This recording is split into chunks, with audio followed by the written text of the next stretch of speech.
The Shulchan Aruch says that when it comes to tefillah, hamispalel, a person who davens, tzarich sheyashmiya la'oznav, they have to hear mashu mispalel. They have to hear what they're davening, which, when it comes to Shemona Esrei, is something that is challenging, because you have to be able to say the words and internally be able to hear what it is you're saying. But since it is a silent tefillah, then you have to make sure not to bother anyone else. When it comes to the rest of tefillah, that's where we have a kol tefillah, a sound of tefillah. And in fact, that kol tefillah, that sound of tefillah, can be inspirational to others. It could lift other people's tefillah up. There's a story told of Rabbi Avram Bravida, Zechet Tzadik Livracha, that he was staying by an inn during his travels. And there was a group of people there who were no longer people who davened, let's put it that way. And when he got up to daven in this inn, they started to make noise in order to bother his tefillah. And so he decided to daven louder.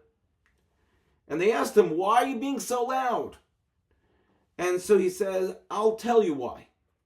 When it came to the makos that Hashem brought on the Egyptians, when it came to the plagues that Hashem brought on the Mitzrim and on Paro, we find that the pasuk says, Vayetar el Hashem, Vayifros kapav el Hashem, that Moshe called out to Hashem, and he lifted up his hands to Hashem when it comes to various different makos.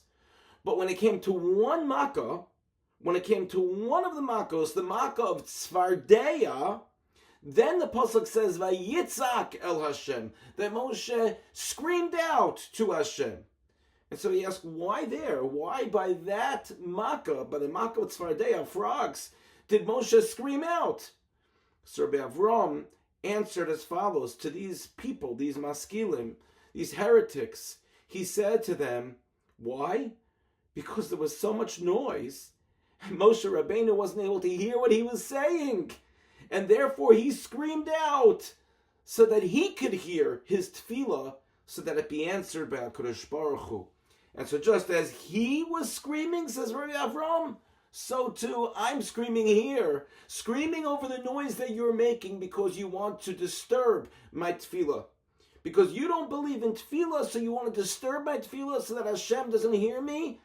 I'm going to make sure that my tefillah is powerful. I'm going to say it loud, so that HaKadosh Baruch Hu certainly hears the kavanah, the intent, the focus of my tefillah, because if I could hear it, then I'm able to really focus as I desire, and hopefully Hashem will answer the tefillah, the kachava, and that's what happened to Moshe Rabbeinu.